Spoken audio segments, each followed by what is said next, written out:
Hello students. तो मेरे प्यारे प्यारे दोस्तों, नमस्कार। मेरा नाम भारत अनुरागी, जैसा आप लोगों को पता है। मैं इस चैनल पे बहुत ही कम आता हूँ, लेकिन आज यार दिमाग ख़राब हो गया मेरा सुबह से, जैसे ही जब से रिज़ल्ट आया है। और रिज़ल्ट आने के बाद तो ठीक था, नॉर्मल था, कोई दिक्कत नहीं थी।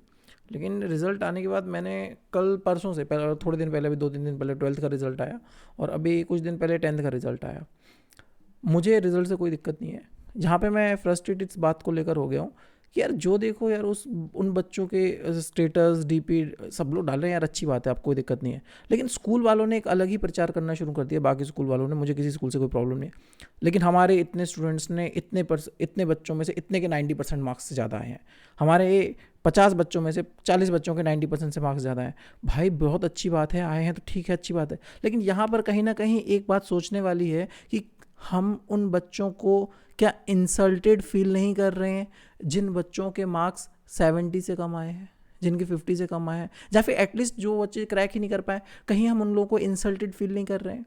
आप सिर्फ उन अपनी तारीफ के लिए ऐसा दिखा रहे हो कि हमारे मार्क्स इतने परसेंट है, इतने बच्चों के इतने मार्क्स। मैं किसी के कोई अगेंस्ट नहीं हूँ, ना मैं किसी के अगेंस्ट बायस्ड हूँ। मैं खुद टीचर हूँ, मैं खुद पढ़ाता हूँ बच्चों को, और हमेशा मैं बच्चों को अच्छे मार्क्स के लिए प्रोत्साहित करता हूँ। लेकिन कहीं ना कहीं आप उन बच्चों को इस तरह से रिप्रेजेंट करके कि हमारे इतने में से इतने बच्चों के मार्क्स इतने सारे आए हैं, तो मान लीजिए आपके स्कूल के 50 बच्चे हैं, 50 में से 40 बच्चों के मार्क्स 90% से ज़्यादा हैं, तो जो 10 बच्चे बचे, उनके बारे में कोई फीलिंग नहीं उनकी बेचारों की?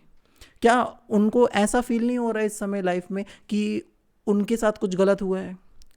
या फिर उन्हें ऐसा फील नहीं हो रहा कि वो उन बच्चों के 40 बच्चों के मुकाबले में हम कमज़ोर हो गए हैं? यार जिनके मार्क्स आए हैं बहुत अच्छी बात है, लेकिन मुझे इन बच्चों के लिए थोड़ा सा अफसोस हो रहा है। मुझे नहीं पता मैं क्या कर सकता हूँ, लेकिन बस मैं उन बच्चों के लिए जिनके मार्क्स कम आए हैं, उनके लिए कुछ बातें बताना चाहता हूँ। ये लोग दुनिया वाले कुछ भी कहते रहे यार, कुछ कैसा भी एडवर्टाइजमेंट चलता रहे, अब स्कूल वाले अपनी पब्लिसिटी करने के लिए, अपने बच्चों के एडमिशन बढ़ाने के लिए इस तरह का स्टंट मारेंगे कि हमारे स्कूल कितने बच्चों कितने मार्क्स हैं। तो आप लोगों के अगर नहीं आए तो प्लीज़ डोंट फील इंसल्टेड। आपको अपने आप को इंसल्टेड फील करने की जरूरत नहीं है। अगर आपके मार्क्स कम आए हैं तो आपको अपने आप को डीमोटिवेटेड फील करने की जरूरत नहीं है। कोई भी आपको ऐसा सोचने की जरूरत नहीं है कि आपका रिजल्ट बर्बाद होने, मतलब रिजल्ट में मार्क्स कम आने की वजह से आपकी ज़िंदगी बर्बाद हो गई है, या आपके साथ बहुत कुछ गलत हुआ है। कुछ जो हो गया तो हो गया, भाड़ में जान दो उसको। अपने फ्यूचर पे फोकस करो, सीधी बात है, इनकी बातों में नहीं लगने का है। आपको मैं कुछ एग्जांपल्स देना चाहता हूँ। ऐसे मैं कोई मोटिवेशन टाइप का लेक्चर नहीं बना रहा था, जहाँ पे बस मैं आपको कुछ बस बताने के लिए कि आप अपने आप को डाउनग्रेड फील ना करो। आपके लिए, स्पेशली उन बच्चों के लिए जिनके मार्क्स थोड़े से कम है, या जिनको प्रोत्साहित नहीं किया जा रहा, जिनकी डीपीज नहीं लगाई जा रही हैं, जिनके स्टेटस नहीं लगाए जा रहे हैं, जिनको एडवर्टाइजमेंट्स में नहीं लिया जा रहा, सिर्फ उन बच्चों के लिए जो अपने आप को डाउनग्रेड फील ना करें, उन बच्चों के लिए बता रहा जा रहा हूँ। ये एक आईपीएस है, हमारे देश के सक्सेसफुल आईपीएस में से एक है। इनका नाम है मनोज कुमार शर्मा। इनका का नाम मनोज कुमार शर्मा, शायद आप लोग जानते होंगे, शायद नहीं जानते हो तो मैं बता देता हूँ। ये 12th क्लास में फेल हुए थे। ये 12th फेल हैं, हिंदी मीडियम के स्टूडेंट हैं, 12th फेल हैं, लेकिन बड़ी मुश्किल और आटा चक्की पे इन्होंने काम किया है। ये लाइब्रेरी में काम करते थे 3 महीने तक। जब लाइब्रेरी में काम करते थे, इनके पास इतने पैसे नहीं थे कि इनके पास खाने सब इतना मिलता था। इनको सैलरी 300 रुपये 400 रुपये के लिए मिलते थे लाइब्रेरी से, और वो पूरा इनका खाने में चला जाता था। इनके पास 1 रुपये एक्स्ट्रा पैसा खर्च करने के लिए नहीं होता था। इनके पास आईना नहीं था, मतलब ये कंगा तेल कुछ नहीं रखते थे। इन्होंने शक्ल नहीं देखी अपनी, 3 महीने तक से पढ़ाई करते थे लाइब्रेरी में। मतलब 12th में फेल होने के बाद बंदे को जुनून चढ़ा कि मुझे यूपीएससी निकालना है। फाइनली वो यूपीएससी क्रैक करने में कामयाब रहते और आईपीएस बन जाते। नहीं भी रहते तो क्या होता, कुछ ना कर पाते क्या लाइफ में, फेल हो जाते। या मान लो वहाँ पे भी फेल हो जाते, वहाँ पे सक्सेसफुल नहीं होते। तो उनके इंटरव्यू में उन्होंने खुद बोला था लास्ट में, बेशक मैं फेल हो जाऊँ, लास्ट अटेम्प्ट में इन्होंने क्लियर किया था, लेकिन इन्होंने बोला अगर बेशक मैं यहाँ पे फेल हो जाऊँ, लेकिन मैं जो भी काम करने जाऊँगा उस काम को पूरी ईमानदारी से करूँगा, लेकिन कुछ ना कुछ तो मैं लाइफ में कर ही लूँगा। तो आपको ये सोचकर डाउनग्रेड या डीमोटिवेटेड होने की ज़रूरत नहीं है। इन चीज़ों को सोचकर कि मेरे मार्क्स कम आया तो मैं कुछ नहीं कर सकता। आप बहुत कुछ कर सकते हो।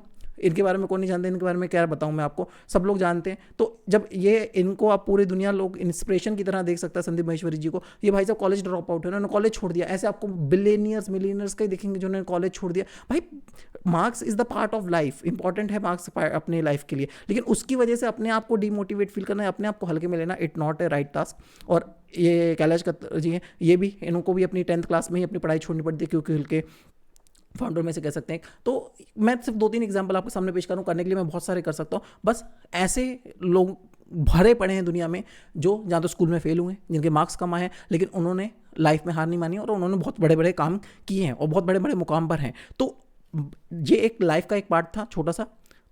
अगर कोई आपको अप्रिशिएट नहीं कर रहा है आपके मार्क्स के लिए, या आपके मार्क्स को सुनकर ओह ऐसे इतने कम मार्क्स कैसे, ऐसा कुछ रिएक्शन दे रहा है, तो आपको प्लीज़ अपने आप को अपने आप को कमज़ोर नहीं समझना है। बस मैं एक छोटा सा मैसेज आपके साथ पास करना चाह रहा था, फिर भी वीडियो काफ़ी लंबा हो गया। थैंक यू सो मच, मिलते हैं फिर कभी।